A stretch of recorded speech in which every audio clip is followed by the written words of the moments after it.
Bom dia, meninas. Bom dia. Bom dia, bom dia. Bora começar a semana, meninas lindas. Como vocês estão? Estão me ouvindo bem? Sinalizem para mim se vocês estão me ouvindo bem. Bom dia, Letícia. Bom dia, Lu. Gente, eu me atrasei porque me deu uma espirradeira antes de começar. Estão me ouvindo, Josi? Meu Deus do céu, me deu aquela espirradeira, sabe? Quando deu 7 horas, eu comecei com uma espirradeira. Estão me ouvindo bem? Show de bola. Então vamos começar a rezar. A gente vai continuar hoje no livro de Esther.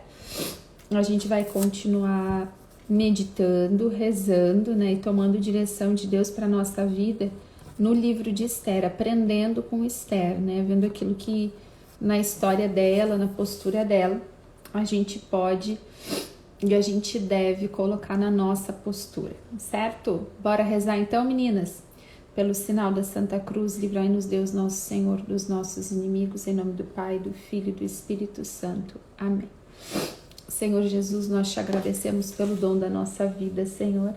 Agradecemos porque estamos vivas, Senhor. Agradecemos por mais um dia, por mais uma semana para amar, para lutar, para servir. Obrigada, Senhor.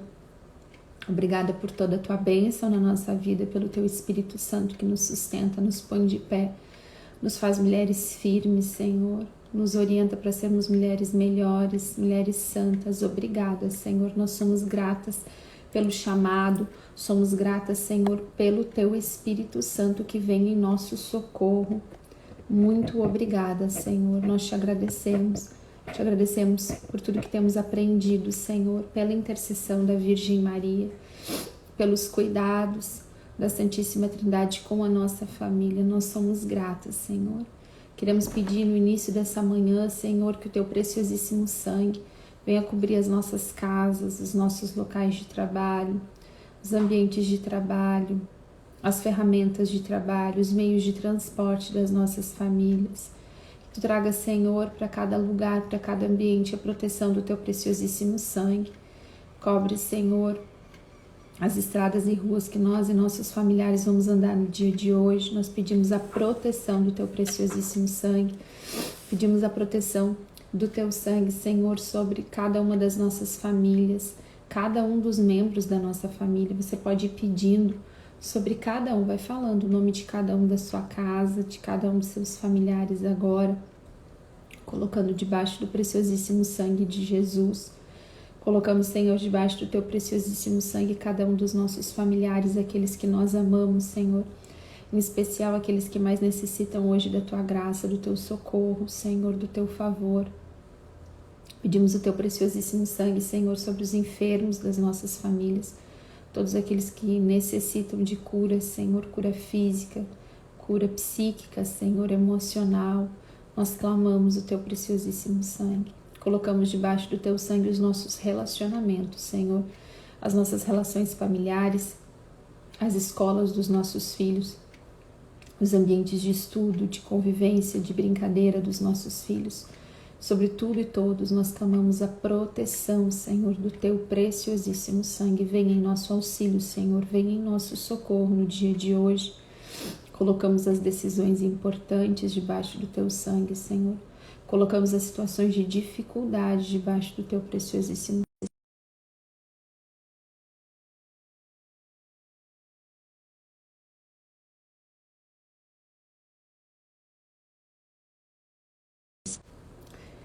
Voltou para vocês, meninas? Deu uma travada grande, né? Se voltou para vocês, sinalizem para mim que sim, que voltou, que vocês estão me vendo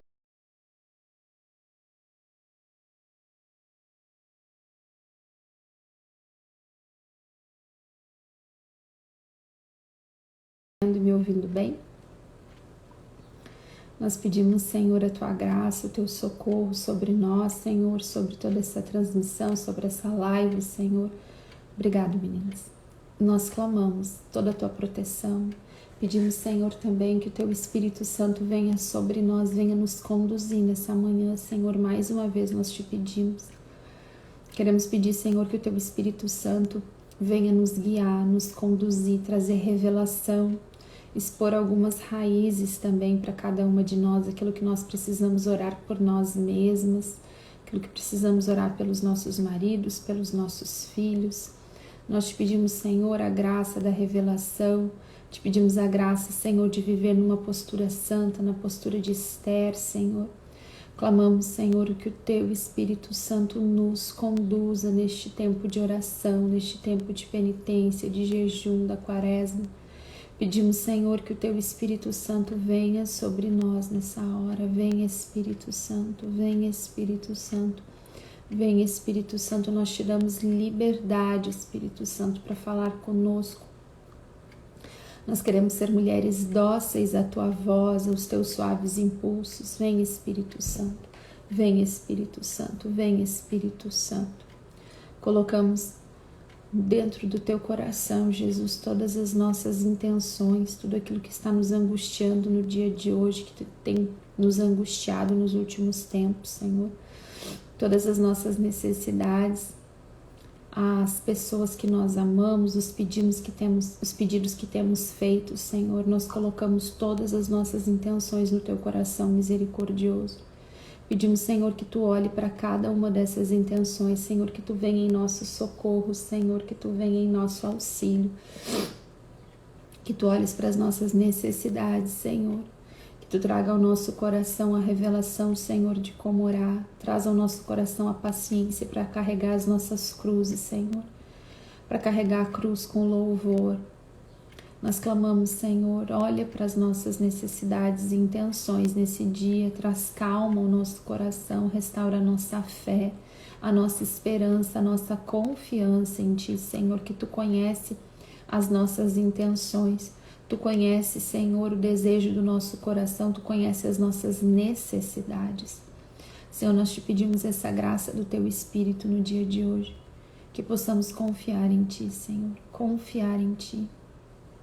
Senhor, venha em nosso socorro, traz de volta a confiança ao nosso coração, que Tu nos ama, que Tu é por nós.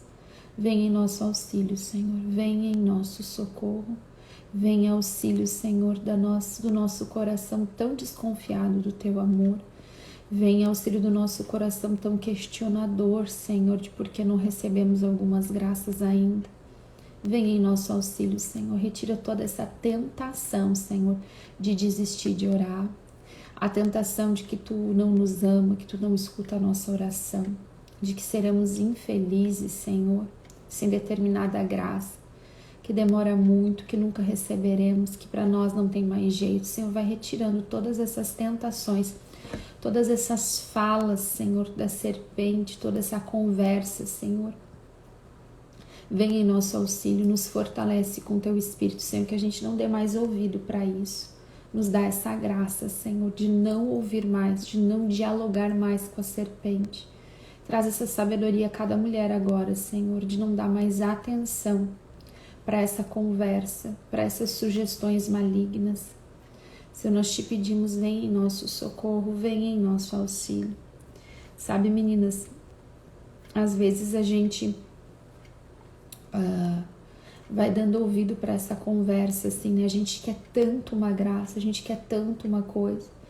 Às vezes a gente espera essa graça por muitos anos já, e a gente vai desanimando, né? Porque a gente não recebeu essa graça que a gente estava esperando. E aí a gente começa a ser tentada na nossa fé, assim, na nossa esperança, na nossa confiança em Deus, né? Como se a gente já nem mais confiasse que Deus pode fazer algo, né? A gente tem fé em Deus, a gente continua rezando, mas existe no nosso coração quase que uma mágoa, uma decepção com Deus, porque aquilo que a gente pede tanto, aquilo que a gente quer tanto, a gente não recebeu, né? A gente se coloca até numa posição questionadora a respeito de Deus e a gente vai acreditando nessa conversa. Às vezes, né, essas sugestões, essas tentações do maligno, né, ele encontra lugar na nossa história para se apoiar, sabe? Às vezes a gente tem uma história de vida um pouco mais difícil, né? Uma história de vida que a gente não pôde confiar nas pessoas que a gente deveria, né, poder confiar, como pai, mãe, nessas figuras de autoridade. sabe? Você foi perdendo essas estruturas ou nunca teve de verdade, né? Você teve faltas aí. E aí o que acontece é que a gente vai ficando sim mais ferida, mais desconfiada, né? A gente se sente mais sozinha. E aí a gente às vezes transfere tudo isso da nossa história, né, pro relacionamento com Deus, e o inimigo, nosso inimigo, inimigo da nossa alma, né, aquele que quer roubar, matar e destruir, vai trazendo sugestões de que a gente tá sozinha mesmo, de que a gente não vai receber aquela graça, de que Deus tem outros filhos preferidos, né, que nós não somos, né, filhos amados, filhas amadas de Deus, que tem outros que Deus ama mais do que a gente. E a gente passa até uma inveja, né, um ciúme, né, da vida das outras pessoas, vai gerando o que? A tal famosa insatisfação no nosso coração. E aí, gurias, quando a gente vai rezar, a gente tá com tudo isso entre nós e Deus, né? Tem toda essa barreira de decepção, de desconfiança, de falta de fé, de acusação contra Deus, né? E a gente vai rezar, a gente não tem mais confiança para rezar, né? A gente tá questionando tanto a Deus de por que eu não recebo essa graça, por que Deus não me dá aquilo que eu quero, será que eu não mereço, todo mundo merece, menos eu. A gente começa a cair nessa conversa e deixa de olhar para Deus como um pai amoroso e um pai que sabe o que é melhor para nós, né? E muitas das graças que a gente deseja tanto, muitas delas a gente vai receber no tempo certo, porque o tempo de espera, se a gente espera do jeito certo, ele nos prepara para a graça. Ele prepara a nossa vida para a graça, ele nos amadurece, o tempo nos traz maturidade para saber usufruir da graça quando ela chegar na nossa vida, para a gente não jogar tudo fora. Sabe quantas pessoas, a gente já ouviu essa história, né? De pessoas que ganharam na Mega Sena, né? Ganharam muito dinheiro, né? Uma bolada de dinheiro. E gastaram tudo, né? Porque não tinham maturidade para lidar com aquele dinheiro todo, não sabiam lidar, não sabiam administrar e jogaram tudo fora, né? Às vezes, quando a gente não é madura para receber uma graça de Deus, se aquela graça nos é concedida, a gente simplesmente torna, às vezes, da graça uma desgraça na nossa vida, sabe?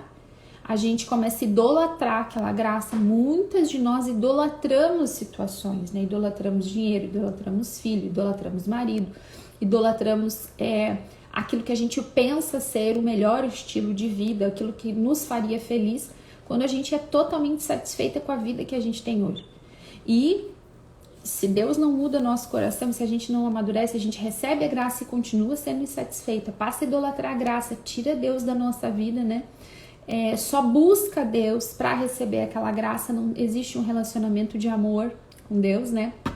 Então, muitas vezes, o tempo da espera por essa graça, o tempo de luta, de quarto de oração, de quarto de guerra, de jejum, de sacrifício, nos transforma e nos prepara para a graça.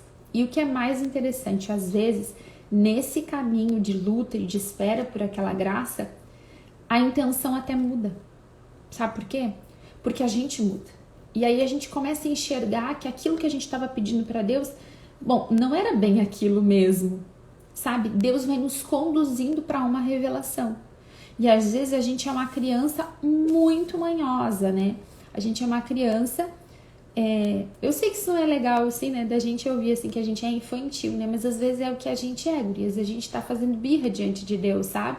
Me dá, me dá, me dá. Eu só vou ser feliz se eu tiver aquilo agora, de qualquer jeito, né? Quantas vezes na educação das crianças pequenas, né? E às vezes dizem até, né, que tem aquela fase da birra, né? Tem a fase que a criança implica tudo com tudo, né? Que se atira no chão e que faz cena e tal. Não tem o que tu diga pra ela, né? Ela vai ter que ser educada e conduzida, bem conduzida. Porque a birra nada mais é do que a imaturidade da criança, que só quer aquilo que ela precisa para o prazer dela, o prazer imediato, né? A criança, ela só tem a noção do prazer imediato. Eu quero agora, de qualquer jeito, da forma que for, me dá. Não importa se o pai e a mãe dizem pra ela assim, olha, mas espera um pouquinho que eu tenho muito melhor pra ti. Daqui a pouco ela não tem essa compreensão, ela quer aquilo que ela quer, né? E às vezes a gente é assim, essa criança birrenta, né? E às vezes a gente tem 50 anos na cara, 40 anos na cara e continua sendo uma menina birrenta, né? Continua jogando pra Deus a responsabilidade, às vezes, das coisas que nós devemos fazer. Jogamos para Deus a responsabilidade das escolhas más que nós mesmos fizemos, né? Algumas coisas que eu falo sempre aqui, a gente exige de Deus uma graça que a nossa postura afasta, né? Então eu rezo muito pedindo para Deus uma graça, peço que Deus faça, mas a minha postura se opõe ao meu pedido, né? Então eu peço para Deus, aqui como a gente tem falado muito sobre isso, né? Eu vou usar esse exato exemplo. Eu peço muito para Deus pro meu marido ser um homem diferente, pro meu marido na igreja comigo, pro meu marido mudar, ser mais doce, ser mais afável, né? Deixar de ser grosseiro nas palavras, deixar algum vício. Eu rezo muito por isso a respeito do meu marido. Mas as minhas atitudes como esposa se opõem a essa graça, porque eu sou grosseira, eu sou manhosa, eu sou infantil, né? Eu não dou desinteressadamente com amor antes de receber, não, eu só faço as coisas com interesse. Na minha fala com ele, eu tô sempre mostrando na minha postura que eu sou melhor que ele, porque eu acredito em Deus, porque eu vou na igreja, entende? Aí você luta na oração, mas a sua atitude luta contra você. E não tem como a graça receber, porque a gente tá pedindo uma coisa que a gente não age de acordo, né? Então, quando a gente vai para o quarto de oração e quando a gente está buscando a Deus de verdade para ser uma mulher santa, né? Que pra gente tem que ser o nosso maior objetivo, a nossa própria santificação, a nossa santidade. Esse caminho que eu tô fazendo de espera pela conversão do meu marido, esse caminho que eu tô fazendo de oração pelo meu marido, vai me modificando. E eu vou vendo que muita coisa que eu tava rezando por ele, eu tenho que mudar primeiro em mim. E que simplesmente algumas mudanças no meu comportamento, na minha forma de lidar com ele, alcançam graças que eu estava há mais de década pedindo. Olha só, eu tinha uma chave de mudança aqui simplesmente por agir diferente, né? Às vezes, gurias, a gente tá rezando muito, né? E há anos, e todas as nossas atitudes, né, são contra aquela graça e vão causando piora naquilo que a gente tá rezando, né?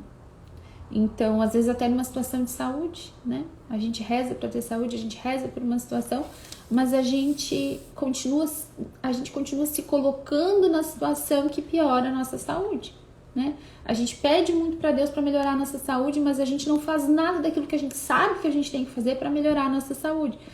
Ou pela saúde da nossa família, né? Aquilo que está dentro do nosso alcance.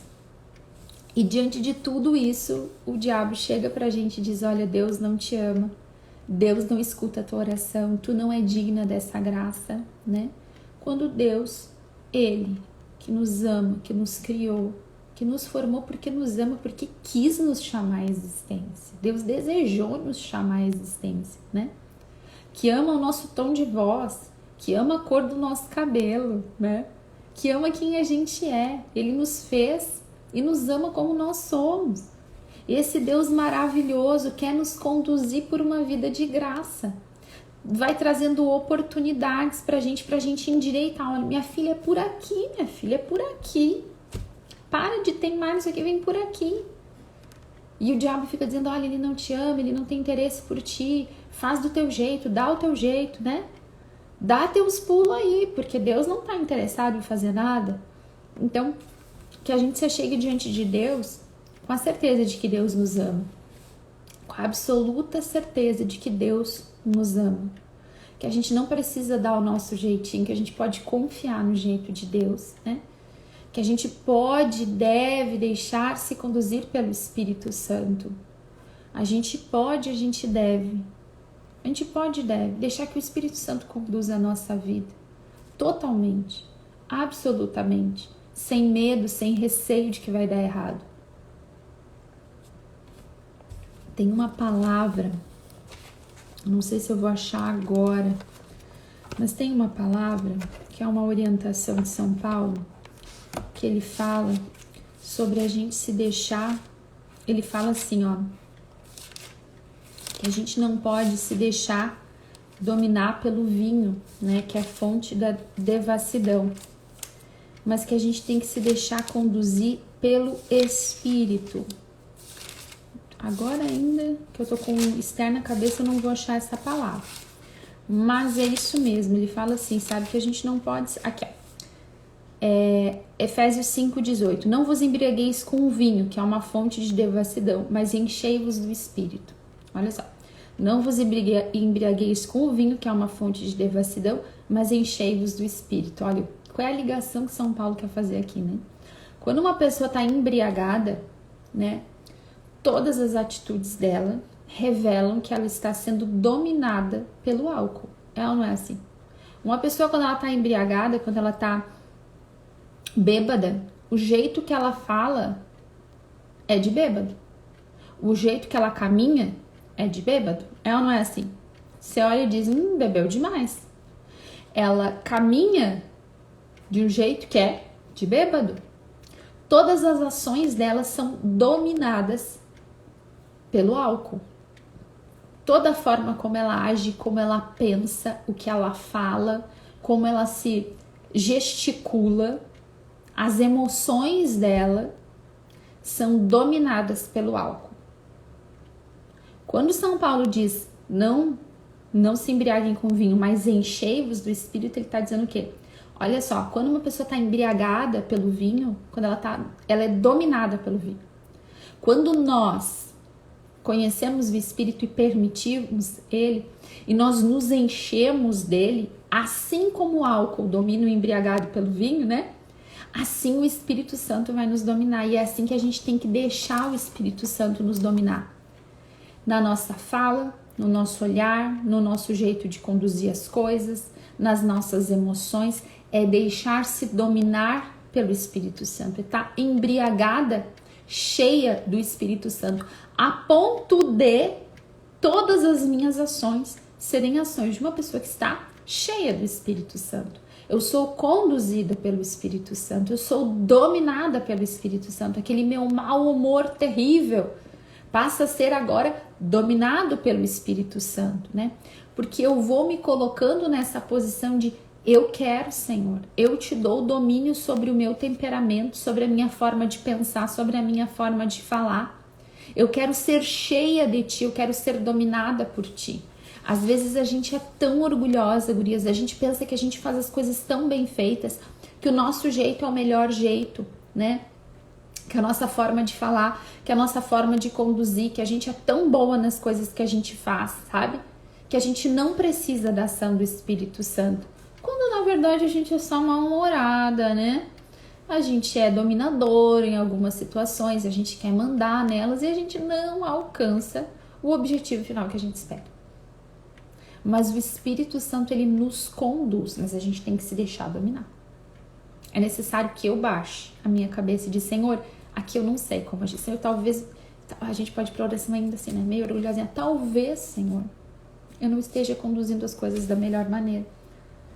Envia o teu Espírito, Senhor, me mostra, Senhor, né? Eu quero estar cheia do teu Espírito. E, gente, o Espírito Santo, ele fala com a gente. A gente vê nas pequenas coisas, em pequenos sinais do nosso dia, em pequenas falas. Quando nós estamos atentas, o Espírito Santo fala conosco. Nas mínimas coisas, em um sentimento, aquela visita de sabe, aquela sensação da visita do Espírito em algum momento, a fala de uma pessoa. O Espírito Santo, ele sempre arruma meios de falar com a gente. A gente tem que estar atenta a esses suaves impulsos do Espírito. Amém? Vamos para Esther, que eu já tô aqui há um tempo, né? A gente terminou semana passada, na sexta-feira, Esther 4, Esther 4, né? Quando Esther fala, né? Se for preciso morrer, morrerei. E ela decide, né? Então, intervir para interceder em favor do seu povo. O que Esther pede para Mardoqueu? Olha, reúne o povo e pede para todo mundo jejuar durante 3 dias e orar por mim. Eu e as minhas servas faremos o mesmo. E depois eu vou falar com o rei, né? E se tiver que morrer, morrerei. Então ela se expõe. Eu falei sobre a gente não se poupar, certo? A gente tem toda uma cultura da gente se poupar, da gente se vitimizar, né? Esther não fez isso, ela se expôs, né? Essa é a nossa postura. Se expor, né? Não se poupar, amar primeiro, dar tudo que a gente tem, né? Ok, daí a gente vai agora, gurias, tá?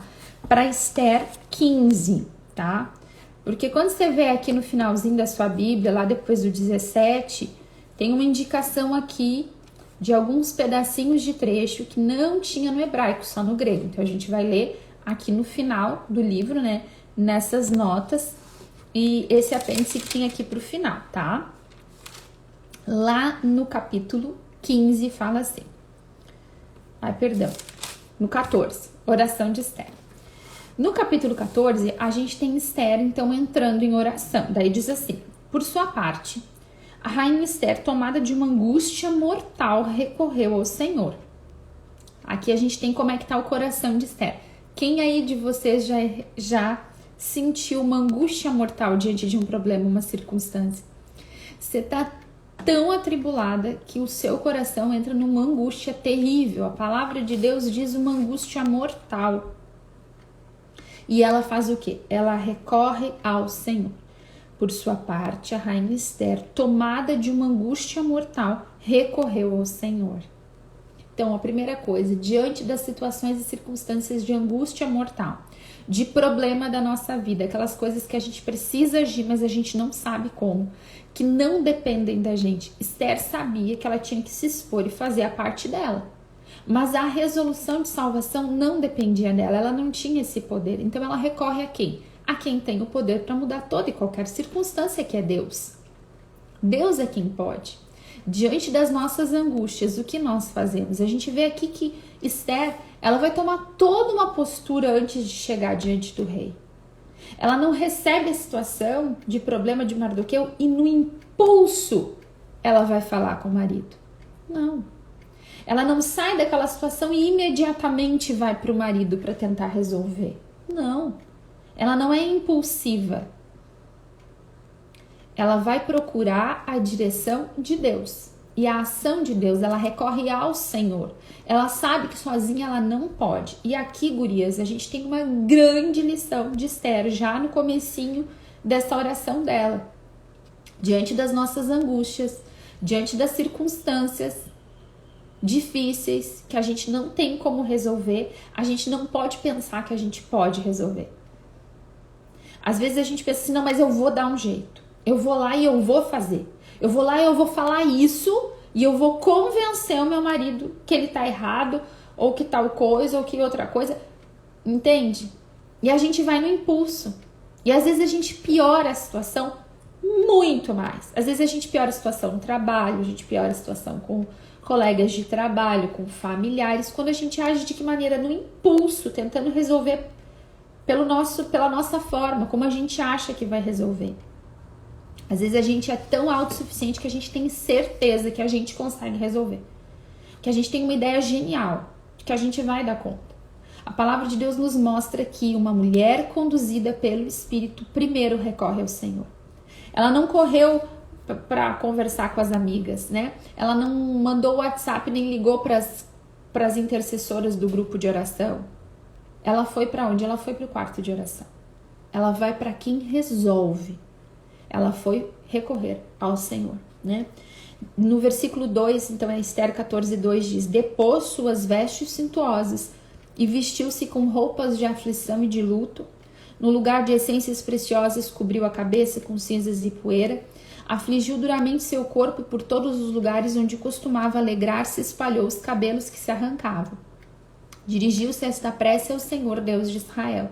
A gente vê Esther, né, tirando a roupa dela de rainha, né, e colocando aqui uma roupa de aflição, né, de luto.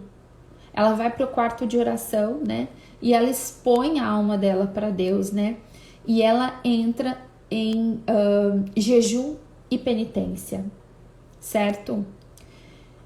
Gurias, a gente nunca pode separar, né, da oração o jejum. Jesus fala lá no Evangelho, né, tem uma cena do Evangelho que é uma cena muito forte, né, diante de um menino que está possuído pelo demônio, e os discípulos tentam expulsar aquele demônio e não conseguem. É uma cena muito tenebrosa, até que Jesus chega, né, Jesus chega e Jesus, obviamente, né, liberta aquele menino. E no final os discípulos perguntam: Senhor, por que nós não conseguimos expelir esse demônio? Porque os discípulos já vinham expelindo demônios. E aí Jesus fala assim, porque contra essa espécie de demônios, né, ele só sai a força de oração e de jejum. Então, em certas situações da nossa vida de batalha espiritual, nós não podemos separar o jejum da oração. A gente precisa jejuar. Jéssica, mas como que jejua? Te ensino, muito fácil. Entra no Google e coloca assim, jejum, formas de jejum. Vai ter um monte de site, vai ter um monte de padre, de site confiável. Vai nos padres, sabe? Aqueles padres quentuchos, que tu já sabe que vai ser certo. Procura ele, vai te ensinar a jejuar. É facinho. Hoje a gente dá um Google e aprende tudo. Você vai pegar uma forma daquelas ali de jejum e vai jejuar. Vai oferecer o jejum, vai fazer como tá ensinando ali. Tem diversas formas de jejuar. Mas você não vai separar mais o jejum da oração. É preciso subjugar a nossa carne. A gente vê que Esther aqui, ao invés de correr para o prazer, para ter alívio, ela corre para a oração, para a penitência e para o jejum. Gurias, a gente vive um tempo, né, que a gente se premia o tempo todo diante das circunstâncias de dificuldade. Então a gente entra no eu mereço, né? Eu tive um dia difícil, eu tô tendo uma semana difícil, eu mereço esse chocolate, eu mereço esse sofá, eu mereço tal coisa. E a gente vai se premiando. Ao invés de se colocar numa postura de oração, de penitência, de jejum, a gente vai pegando prazeres carnais para trazer consolo para nossa angústia. Você tá entendendo? Talvez você nunca tenha feito isso. Eu já fiz várias vezes. A coisa tá tão difícil que ao invés da gente lutar, a gente se premia e corre para os prazeres momentâneos. Então a gente come, a gente dorme, a gente compra, a gente sai para fofocar, a gente procura nos prazeres a solução e o consolo, ao invés de ir pro quarto de oração rezar, né? Porque eu mereço, porque a coisa tá difícil, então eu vou fazer o quê? Vou comer, vou dormir, vou sair de casa e vou... Tem um mosquito aqui. Vou correr para conversar com as amigas. Você tá entendendo? A gente vê em Esther o quê? Uma postura madura. Tudo que me dá prazer agora eu vou tirar, porque eu tô o quê? Eu tô numa batalha espiritual, eu vou pro meu quarto de oração e eu tenho que vencer aqui. Eu preciso estar com o espírito fortalecido, não pode ser que a carne esteja forte. Gurias, quando a gente dá pra nossa carne tudo que a nossa carne quer, ela começa a nos dominar. Não tem como o espírito dominar uma carne que é fraca, que se entrega toda a vida, que não consegue dizer não para, por exemplo, a comida, né? E isso é muito difícil. E a quaresma nos ajuda muito a fazer penitência e a jejuar. A gente tem que ser o tipo de mulher que consegue jejuar e que consegue cumprir uma penitência. Jéssica, mas eu não consegui, eu já caí. Recomeça, amiga. Hoje, agora, eu não tinha feito nenhuma penitência ainda na quaresma. Bom, o dia de começar uma penitência é hoje. É agora. O dia da conversão é sempre hoje, gurias. O diabo sempre nos diz amanhã. E aqui mora outra coisa, outra questão muito importante para a batalha espiritual. Você vai ser tentada para sempre deixar toda a oração e a ação para amanhã. Então, não, mas hoje eu não vou jejuar, porque daí tal coisa, eu não me preparei, eu vou deixar para amanhã. Amanhã vai ter outro motivo. O diabo sempre está disposto a nos aconselhar a deixar para amanhã. A deixar para amanhã. E o amanhã? Sempre amanhã. O amanhã não existe. Só o que a gente tem é hoje. O único dia que a gente tem para lutar, para ser santa, para jejuar, para fazer penitência é hoje. É hoje. Então, assim, a gente precisa fortalecer o nosso espírito. A gente precisa ser aliada de Deus também com o nosso jejum, na nossa oração, sabe? O nosso lugar não é de perna para cima assistindo as situações. Nosso lugar é no nosso quarto de oração, joelho no chão, jejum, penitência, para vencer essas situações. Agora, a gente tem, na oração de Esther, tem muita coisa que a gente podia meditar. Obviamente, eu não vou poder meditar a fundo com vocês esse livro, né? Mas a gente vê, eu quero destacar uma coisa na oração de Esther, que é o versículo 7, que ela diz: vós sois justos, Senhor.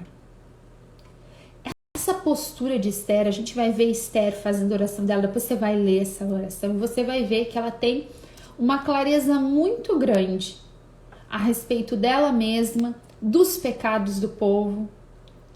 E ela não culpa Deus pelo que está acontecendo com eles. Ela não culpa Deus, porque a Amã conseguiu lá um decreto com o rei, que é o marido dela, para matar o povo. Ela diz, olha, nós somos dignos de morte mesmo, porque nós pecamos, nós adoramos outros deuses, a gente está em terra estrangeira porque a gente pecou. Vós sois justos, Senhor. Gurias, a gente não vê em Esther uma postura de vitimismo diante da circunstância. E muitas vezes a gente vai para Deus, né? Porque a gente no comecinho da live eu tava falando, né? A gente é aquela criança birrenta e mimada, né? Que a gente culpa Deus pelas situações. E a gente vê que Esther, quando vai para oração, ela exalta a justiça de Deus. Vós sois justos, Senhor. Tudo que está nos acontecendo tem por que acontecer. Mas eu quero apelar para a tua misericórdia. Eu quero pedir pelo teu amor ao teu povo. Senhor, nos livra do nosso inimigo. Nos livra desse destino de morte. Não é, Senhor, por que tu deixou isso acontecer com a gente? Senhor, por que tu deixa? Entende? A gente tem que lembrar sempre, gurias, sempre, de que Deus nos ama.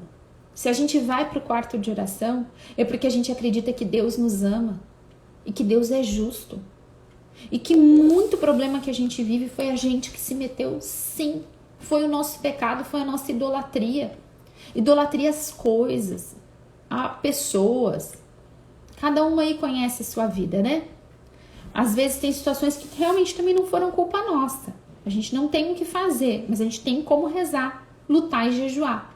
E confiar em Deus. Vós sois justos, Senhor.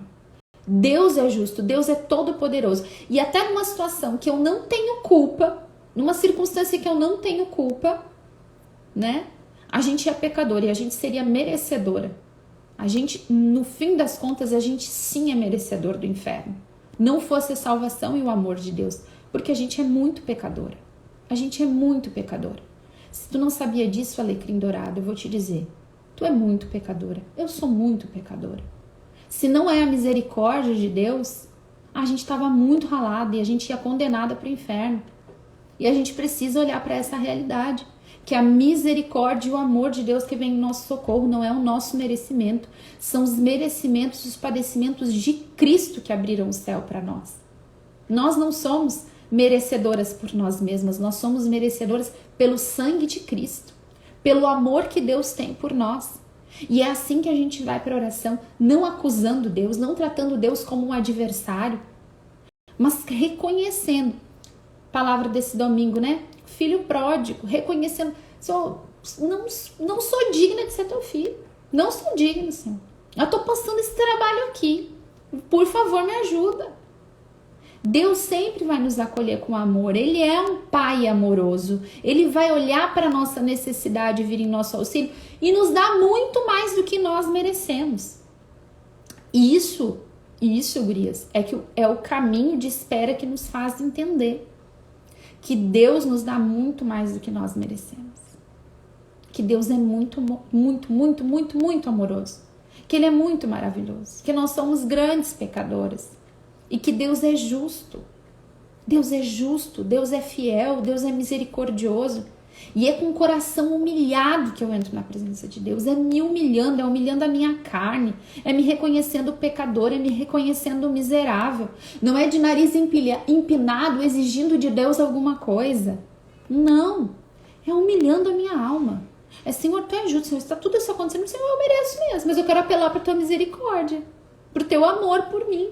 Venha em meu socorro, venha em meu auxílio.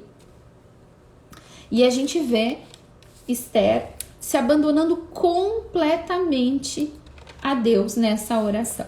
E aí, gurias, a gente vê o seguinte.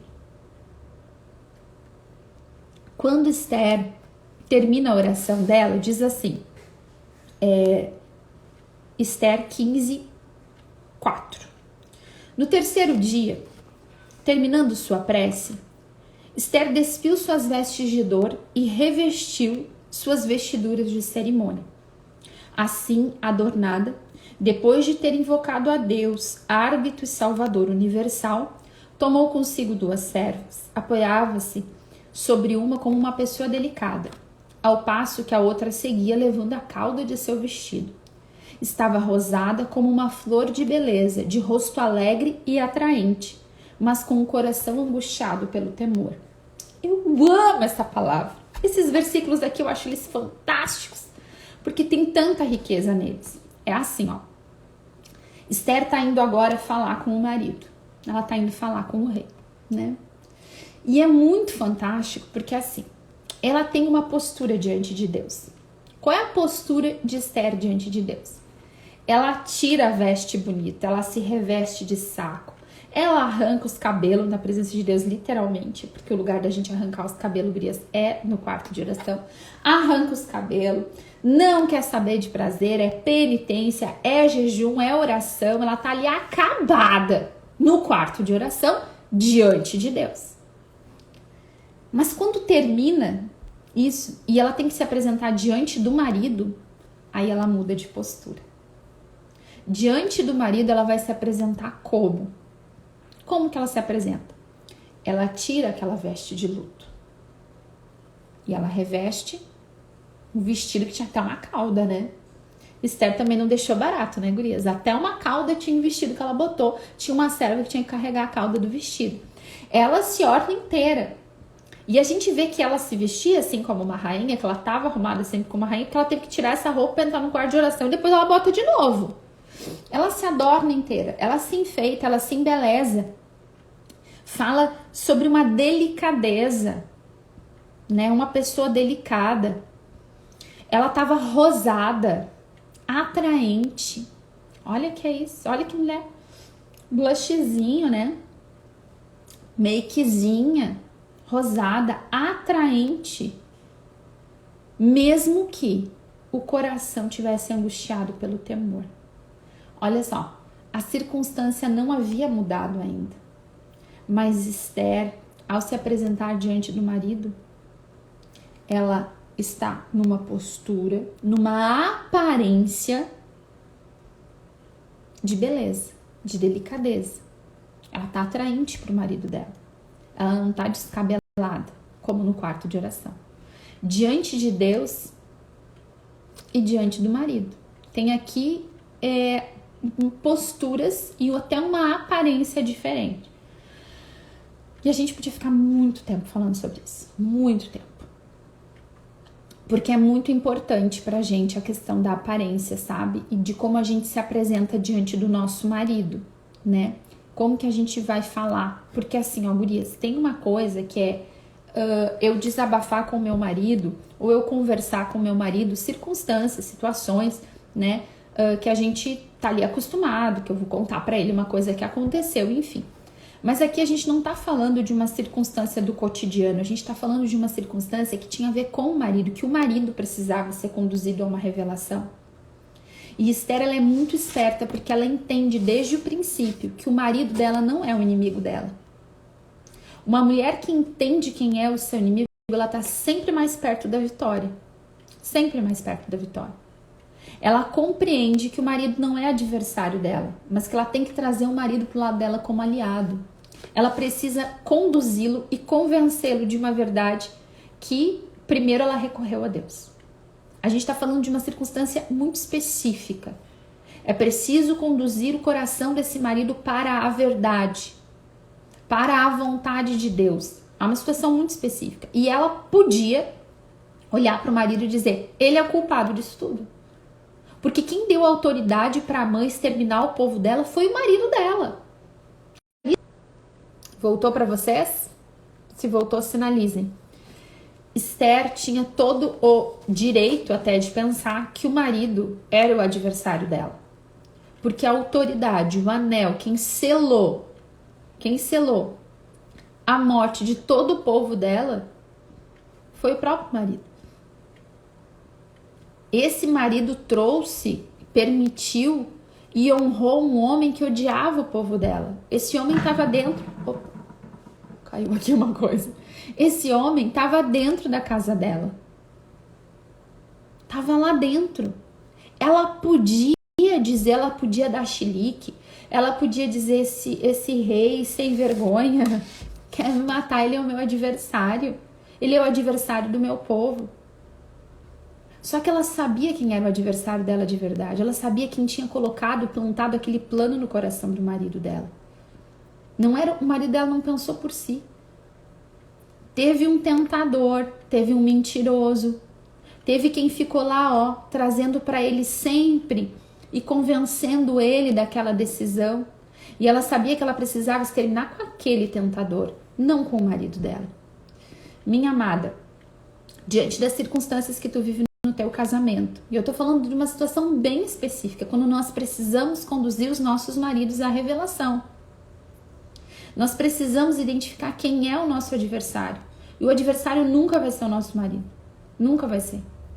Por mais que pareça que sim. Por mais que todas as atitudes corroborem com isso. O meu inimigo é meu marido. Não. O nosso inimigo nunca vai ser o nosso marido. O nosso marido tem que se tornar o nosso aliado. Pode ser que em muitas coisas vocês estejam se opondo. Na educação dos filhos, nas questões financeiras, no relacionamento sexual, na resolução de coisas, na condução da própria família. Eu não sei em que situação se encontra o teu casamento, mas em toda situação que nós precisamos conduzir o nosso marido à verdade, que o nosso marido está obstinado no erro, decidido no erro, errando sempre, nós temos, o nosso papel de esposa é conduzir o nosso marido à verdade. Como que a gente faz isso? Em primeiro lugar, sabendo quem é o nosso adversário. O nosso adversário não é o nosso marido. Nosso marido é nosso aliado. Ou se ele não é ainda, a gente precisa conduzir ele para esse lugar. Como que Esther fez isso? Diante de Deus no quarto de oração, com oração, penitência, jejum, clamor. Ela chorou lá dentro, ela se descabelou lá dentro do quarto de oração. Diante do marido, beleza, doçura, feminilidade. Ela se arruma para ver esse marido, ela está atraente para esse marido, mesmo com o coração cheio de temor e angustiado. A gente tem uma tendência, existe uma tendência nossa feminina, que é uma tendência horrorosa, né? Que a gente tem que estar sempre lutando contra ela. A gente quer mostrar pro nosso marido que a gente tá desagradada com uma coisa, não é assim. Culpado ou inocente? Você é culpado ou você é inocente?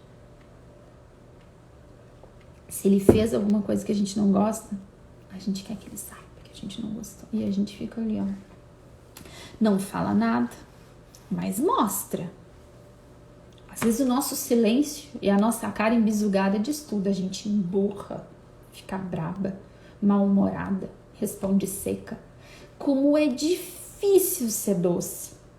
Como é difícil dar antes de receber. Como é difícil ser doce quando o nosso marido ainda está no erro. Esther compreende que para conduzir o marido à revelação, ela precisava ter uma postura com ele. Ela precisava ter uma postura espiritual, mas ela precisava ter uma postura com o marido. Então ela se embeleza, ela se arruma. Ela chega diante dele com doçura, com feminilidade. Quanta mulher fala, né? Eu não me arrumo para homem. Eu não vou me arrumar para o meu marido. Eu me arrumo para mim. Eita bobeira. Se arruma pro seu marido, sim. Se arruma, se embeleza. Por que não? Por que no namoro fazia, daí no casamento se atira nas cordas? Não faz mais nada. Sabe, gurias, a feminilidade, a beleza e a importância da beleza, ela vem sendo roubada da gente. Vem sendo roubada. A importância de ser bonita, de estar bonita diante do marido, diante da vida, dos filhos, de se olhar no espelho e se sentir bem com o que a gente vê, sabe? Como isso é difícil. E é algo muito específico da nossa maneira feminina de ser. Deus nos concedeu isso. Em todas as palavras que você vê falar sobre as mulheres na Bíblia, a gente vê sobre características importantes que a palavra destaca. A palavra de Deus destaca algumas características para a mulher, como também para o homem, né? Mas a gente está falando aqui sobre ser mulher, então a gente vai falar da mulher, né? A beleza está presente sempre. A importância da beleza é uma característica feminina. Deus nos fez para embelezar o mundo, para a gente se embelezar, para a gente embelezar a casa. A beleza é um atributo feminino importante e é um atributo necessário para a vida. Tá tudo muito distorcido hoje. A beleza tá distorcida, o nosso olhar sobre o que é bonito e é feio está distorcido. Querem nos convencer, inclusive, né, de que não há mais diferença, de que a beleza ela é relativa, cada um acha bonito o que quer. Isso não é verdade. Isso não é verdade.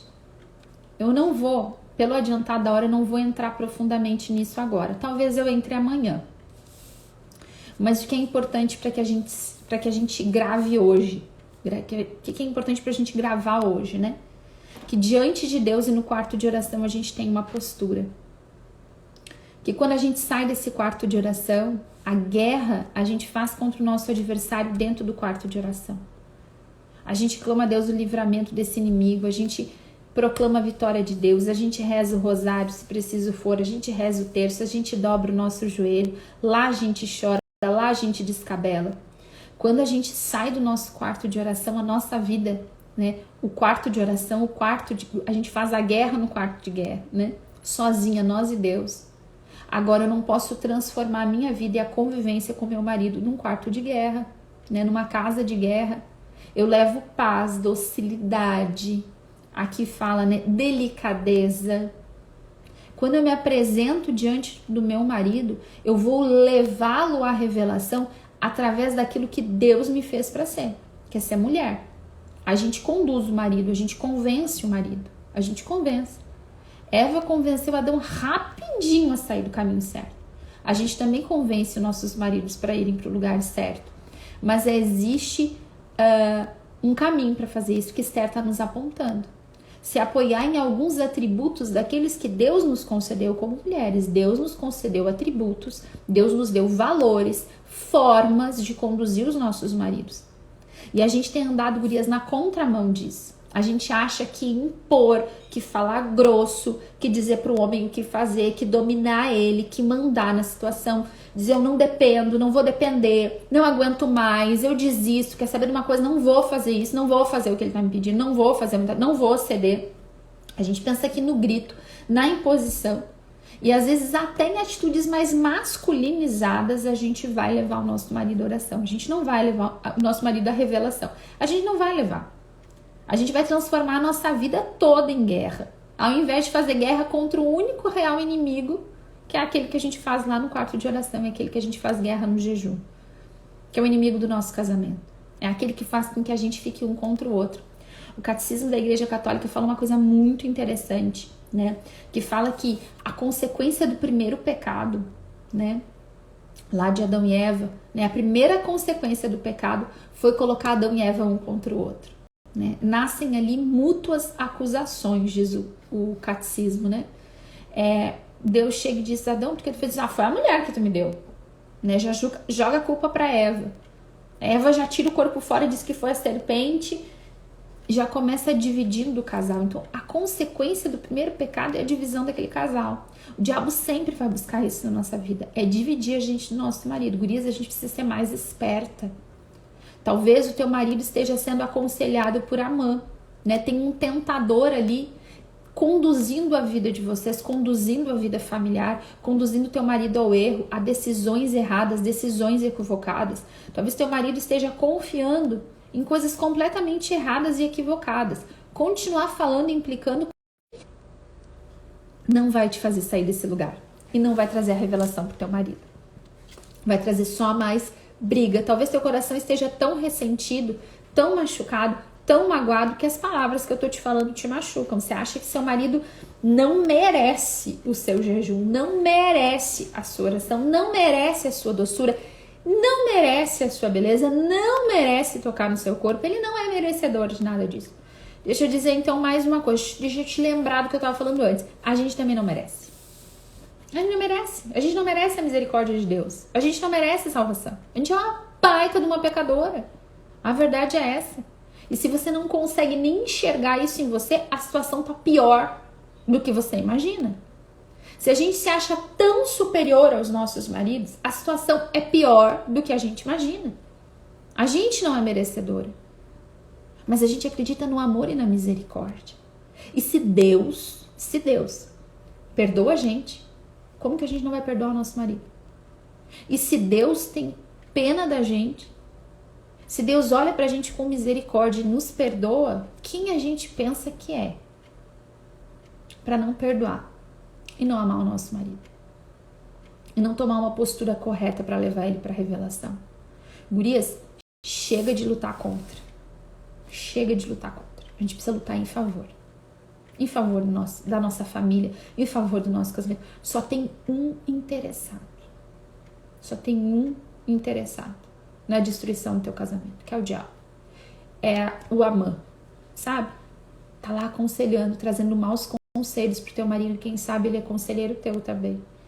Quem sabe Amã se instalou dentro da tua casa, como tava lá dentro da casa de Esther, e tem aconselhado o teu marido, tem te aconselhado também, colocado um contra o outro, um contra o outro, um contra o outro. É tão fácil destruir uma família quando a gente acolhe os conselhos de Amã.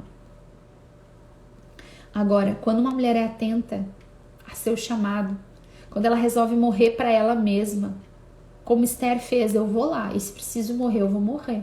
Vou morrer para minha carne, vou morrer para o meu orgulho, vou morrer para estar certa, se for preciso eu morrer, eu vou morrer. Mas eu vou estar no lugar que eu tenho que estar, eu vou agir como eu tenho que agir.